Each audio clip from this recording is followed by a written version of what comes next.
అంటే కోడిపుంజుని తన ధ్వజంగా మార్చుకున్నాడు. అందుకే ఆయన ధ్వజం మీద కోడిపుంజు ఉంటుంది. ఈ రెండిటికి ఒక లక్షణం ఉంటుంది.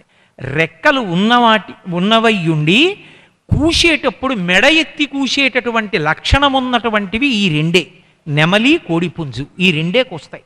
రెండిటికి కూడా కకారధ్వని ఉంటుంది, కకారంతో ధ్వని చేస్తాయి.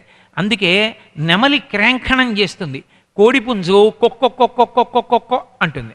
అది కాని వంకరగా ఉచ్చరిస్తుంది, నెమలి క్రాంఖణం చేస్తుంది. రెండిటికి ఉష్ణాన్ని భరించేటటువంటి శక్తి ఉంటుంది.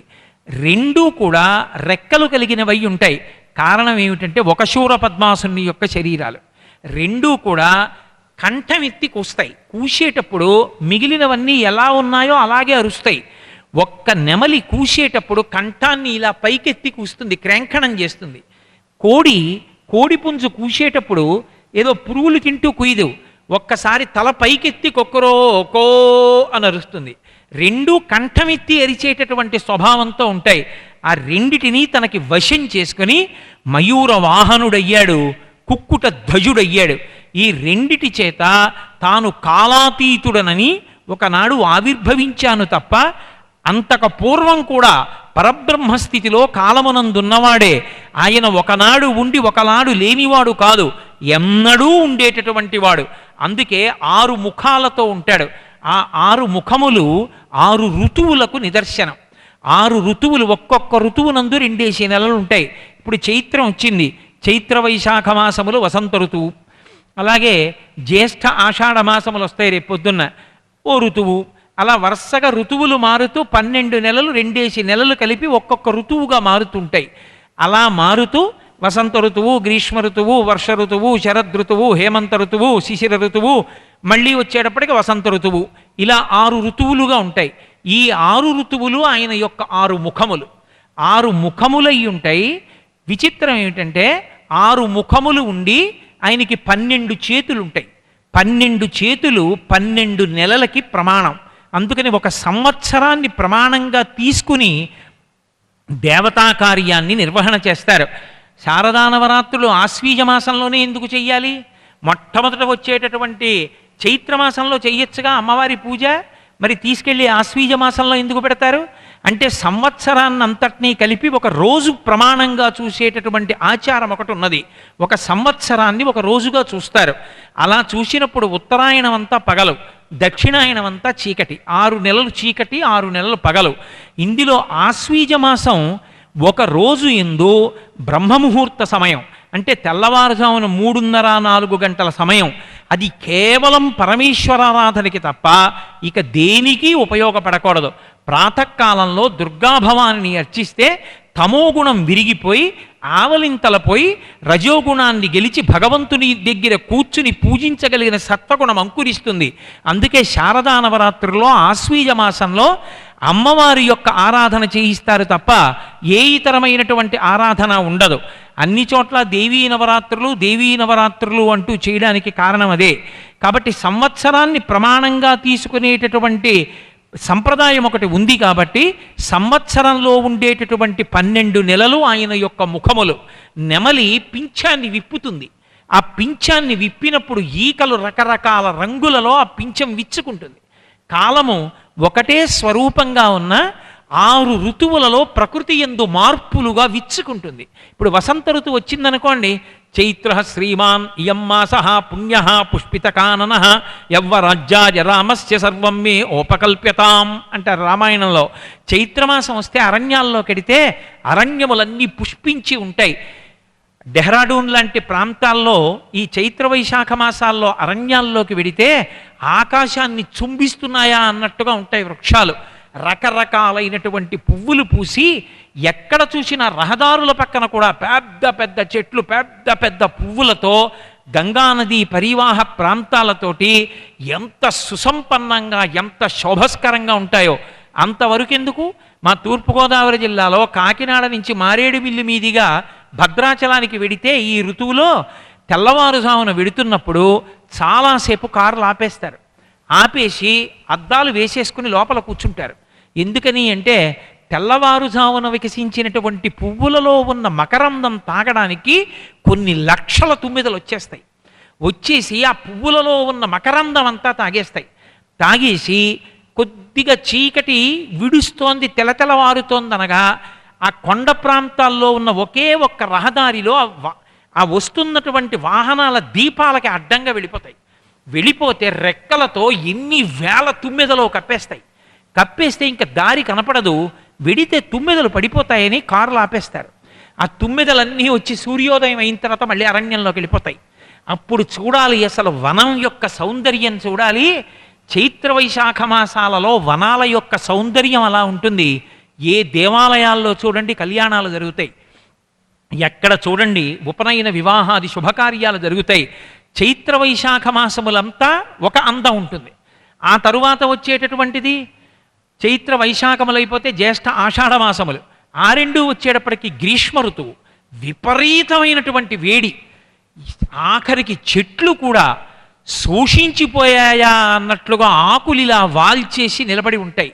ఎవరి చేతిలో ఏది ఉండండి దాంతోనే విసురుకుంటూ ఉంటారు. అంత తాపంతో ఉంటుంది. అదొక అందం. ఇలా కొట్టుకోక్కర్లేదు, ఒక్క పురుగు ఉండదు, అన్నీ పడిపోతాయి, లయమైపోతాయి. ఆ తరువాత శ్రావణ భాద్రపదాలు, అదో అందం. శ్రీరామాయణంలో చదవాలి. ఆ పైన కొండ మీద నిలబడి రామచంద్రమూర్తి చూస్తూ ఉంటారు. చూస్తూ ఉంటే ఆకుపచ్చ చీర భూదేవి కట్టుకుంటే ఆవిడ పమిటంచకి ఎర్రటి బోర్డర్ వేశారా అన్నట్టుంది అన్నారు మహర్షి. ఆర్ద్ర పురుగులు అని ఎర్రగా ఉంటాయి అవి. అవన్నీ వరుస క్రమంలో పాకుతాయి. అవి వరుస క్రమాల్లో పాకుతుంటే రాముడు ఆ పైన నిలబడి చూస్తాడు. గడ్డి పెరిగినటువంటి ఆ కొండ యొక్క అంచు భూదేవి పవిట కొంగులా కనపడితే వరుసలో పాకుతున్నటువంటి ఆర్ద్ర పురుగులన్నీ కూడా చూడడానికి ఏదో ఆ చీరకి పెట్టినటువంటి అంచుల్లా కనపడుతూ ఉంటాయి. ఆ వర్షం పడగానే నీటిని చూడగానే నృత్యం చేస్తుంది మయూరం. దానికి అదో లక్షణం. మగనమళ్ళన్నీ నాట్యం చేస్తూ ఉంటాయి. రామాయణం చదవాలి. ఆ వర్ష ఋతు వర్ణనం అంటే అద్భుతం నిజంగా. అలా వర్ష ఋతువు, ఆ వర్ష ఋతువు పూర్తవుతుంది, శరదృతువు వస్తుంది. ఆకాశం అంతా తెల్లటి మబ్బులు, చంద్రుడి యొక్క విశేషమైన ప్రకాశం, శారదా నవరాత్రులు, వీధి వీధిన పందిళ్ళు, అమ్మవారి ఉత్సవాలు, చండీ హోమాలు, మంచి మంచి ఆకుకూరలు, కాయలు, పళ్ళు అన్నీ దొరుకుతాయి. ఒక్కొక్క ఋతువులో ప్రకృతి ఒక్కొక్కలా మారి అందంగా మారిపోతుంటుంది. ఆ మారిపోతున్నటువంటి ప్రకృతి ఎంత అందంగా ఉంటుందో 6 ఋతువులలో నెమలి యొక్క పింఛం విచ్చుకోవడంలో ఆవిష్కృతమవుతుంది. అందుకని కాలము అంతటికీ కూడా తాను అధీశుడనని, తాను కాలాతీతుడనని నిరూపించే విధంగా సుబ్రహ్మణ్యుడు మయూరవాహనం మీద కూర్చుని కుక్కుట ధ్వజాన్ని పట్టుకుని ఉంటాడు.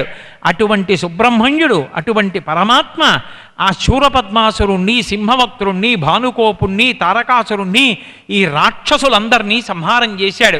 మహానుభావుడైనటువంటి సుబ్రహ్మణ్యుడు ఎక్కడ ఉన్నా సరే అగ్నిస్వరూపంలో ఉంటాడు. ఆయనకి అగ్నిహోత్రం, దీపశిఖగా ఆయన ఉంటాడు. కారణం ఏమంటే షణ్మత స్థాపనాచార్యులైనటువంటి శంకర భగవత్పాదులు 6 సిద్ధాంతములను స్థాపించి ఈ 6 కూడా అనుష్ఠానము చేస్తే మోక్షమునికి ఇవ్వడానికి అర్హములే అని తీర్మానం చేశారు. అందులో శైవము, శాక్తేయము అంటే అమ్మవారిని పూజించడం, గాణాపత్యము అంటే గణపతిని పూజించడం విఘ్నేశ్వరుణ్ణి, అలాగే సౌరము సూర్య భగవానుణ్ణి పూజించడం, వైష్ణవము విష్ణు భగవానుణ్ణి పూజించడం, అలాగే కౌమారము సుబ్రహ్మణ్యుణ్ణి పూజించడం. ఈ 6 కూడా మోక్షకారకములే, 6 కూడా పూజ చెయ్యవలసినవే అని తీర్మానించారు. ఇందులో ఏది పట్టుకో దోషం లేదు, పరమాత్మని చేరుతావన్నారు. పూజ దగ్గరికి వచ్చేటప్పటికి పంచాయతనం ఇచ్చారు. నువ్వు ఏ సంప్రదాయంలో పుట్టావో అది మధ్యలో ఉంటుంది, మిగిలిన 4 చుట్టూ ఉంటాయి. ఒకడు శైవంలో పుట్టాడనుకోండి, పరమశివుడు మధ్యలో ఉంటాడు. చుట్టూ 4 గణపతి, సూర్యుడు, ఇక్కడికి వచ్చేటప్పటికి విష్ణువు, అంబిక, ఇలా 4 చుట్టూ ఉండి మధ్యలోనేమో శివుడు ఉంటాడు. ఉంటే దాన్ని పరమశివ పంచాయతనం అంటారు. అదే విష్ణు భగవానుణ్ణి పూజించే వాళ్ళు అనుకోండి, విష్ణువుని మధ్యలో ఉంచి శివుణ్ణి, అంబికని, సూర్యుణ్ణి, విఘ్నేశ్వరుణ్ణి చుట్టూ పెడతారు. సూర్యుణ్ణి ప్రధానంగా పూజిస్తున్నారనుకోండి, సూర్యుణ్ణి మధ్యలో పెట్టి గణపతిని, విష్ణువుని, శివుణ్ణి, అంబికని చుట్టూ పెడతారు. ఎవరిని ప్రధానంగా పూజిస్తున్నారో వాళ్ళని మధ్యలో ఉంచి మిగిలిన 4 చుట్టూ పెడతారు. అందులో 5 మూర్తులు ఏవిగా శంకరాచార్యుల వారు నిర్ణయం చేశారు అంటే పరమశివుడు, పార్వతీదేవి అంబిక, సూర్యుడు, గణపతి, విష్ణువు. ఈ 5 ప్రతి ఇంటా ఉండాలి, ఆ 5ఇంటికి పూజ జరగాలని. ఆ 4 ముందు పూజ చేసి ప్రధాన దేవత దగ్గరికి వెళ్ళాలి. పూజలో పంచాయతన పూజ నిర్ణయించారు. షణ్మతాల్లో కుమారస్వామిని కూడా ఉంచారు. కానీ పంచాయతనంలో సుబ్రహ్మణ్యుడికి స్థానం లేదు.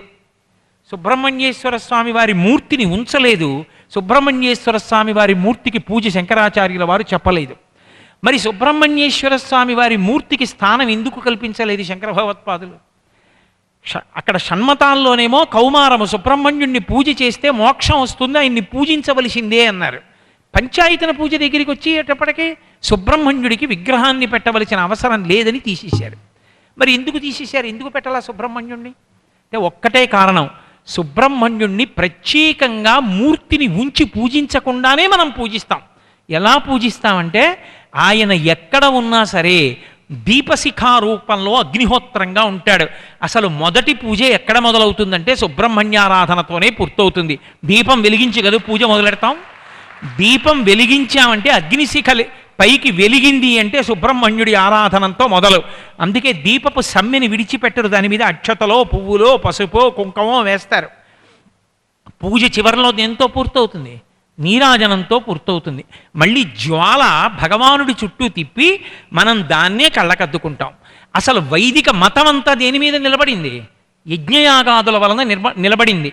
మిగిలిన అన్ని విశ్వాసములకు ఒక్క సనాతన ధర్మానికి ప్రధానమైనటువంటి తేడా ఎక్కడుంటుంది అంటే అగ్ని ఆరాధనమునందు ఉంటుంది.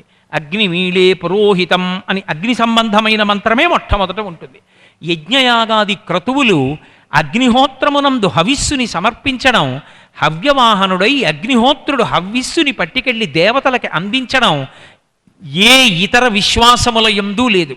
ఒక్క సనాతన ధర్మమునందు మాత్రమే వేదమంత్రములతో అగ్నిహోత్రునికి హవిస్సునిచ్చి ఆ హవిస్సు అగ్నిహోత్రుడు పట్టుకెళ్ళి దేవతలకిస్తే దేవతలు ఆ హవిస్సు తిని సంతోషించి ఈ లోకమునందున్నటువంటి వారికందరికీ కావలసినటువంటి శ్రేయస్సు చేకూరడానికి కావలసిన సాధనములకు ఆధారమైన వర్షాన్ని కురిపిస్తారు. ఆ వర్షము వలన సకలమైనటువంటి శ్రేయస్సు చేకూరుతుంది. యజ్ఞము ద్వారా హవిస్సు ఇవ్వడం ఒక్క మన దగ్గరే. యజ్ఞమునందు హవిస్సు ఎవరి ద్వారా ఇస్తాం? అగ్ని ద్వారా ఇస్తాం. ఆత్మ వైపుత్రనామాసి, తండ్రికి కొడుక్కి అభేదం. ఆ అగ్ని జ్వాల అగ్నిహోత్రుడు పావకి అగ్నియందున్న తేజస్సే గంగయందు ప్రవేశించింది కనుక అగ్ని యొక్క కుమారుడు కనుక సుబ్రహ్మణ్యుడే అగ్ని జ్వాలా రూపంలో ఉంటాడు. అందుకే యావత్ భారతమునందు పూజింపబడుతున్నవాడు సుబ్రహ్మణ్యుడే. తెలిసి తెలియని వాళ్ళు కొంతమంది సుబ్రహ్మణ్యుడు దక్షిణాన మాత్రమే పూజింపబడుతున్నాడు, ఉత్తరాన పూజింపబడడు అంటారు. పరమ అబద్ధం. ఒకానొకప్పుడు ఈ దేశాన్ని పరిపాలించినటువంటి గుప్తులు మొదలైనటువంటి వాళ్ళు పరిపాలించి వెళ్ళిపోయిన తర్వాత భూమిని తవ్వితే దొరికినటువంటి నాణేలలో మయూర వాహనము, సుబ్రహ్మణ్యుడు, ఆయన కుక్కుట ధ్వజము, ఇవి నాణేల మీద ముద్రలు కూడా దొరికాయి.